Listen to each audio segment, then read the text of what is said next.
দুপুরে পল্টনে যে সমাবেশ জামাতে ইসলামী সহ ৮টি দল করবে, সেখানে এই মুহূর্তে আছেন সহকর্মী মাহতাব মিনহাজ। তার সাথে একটু কথা বলতে চাই। মাহতাব মিনহাজ, কোন অংশে, সমাবেশের কোন অংশে এই মুহূর্তে আপনি অবস্থান করছেন, সেখানকার পরিস্থিতি বা কেমন দেখতে পাচ্ছেন, পুরো বিষয়টি আমাদের জানাবেন।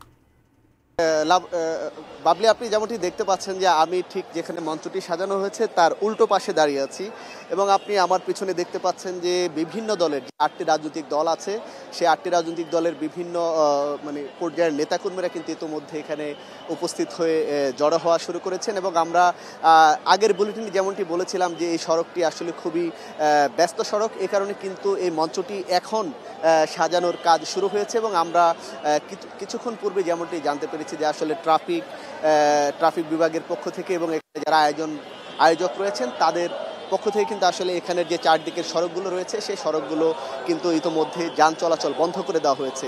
এখন দেখতে পাচ্ছেন যে আসলে প্রস্তুতির কাজ চলছে এবং নেতাকর্মীরা উপস্থিত হচ্ছেন। এবং আপনারা জানেন যে আসলে এই যে আজকের সমাবেশ, আসলে তাদের যে 5টি দাবি 8টি দলের, এই 8টি দাবি কিন্তু, এই 5টি দাবি কিন্তু তাদের দীর্ঘদিনের।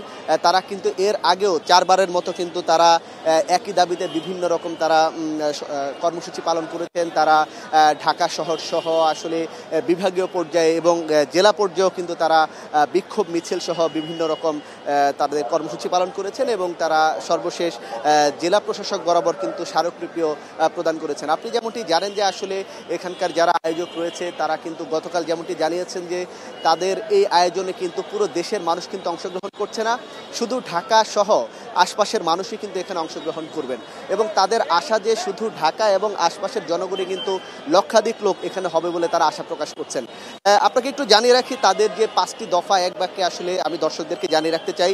জুলাই জাতীয় সনদের যে বাস্তবতা আসলে আইনি ভিত্তিতে, সেটি তাদের দাবির মধ্যে রয়েছে। এবং ওই আদেশের উপরে কিন্তু নভেম্বরের মধ্যে একটি গণভোট আয়োজনের দাবি রয়েছে তাদের।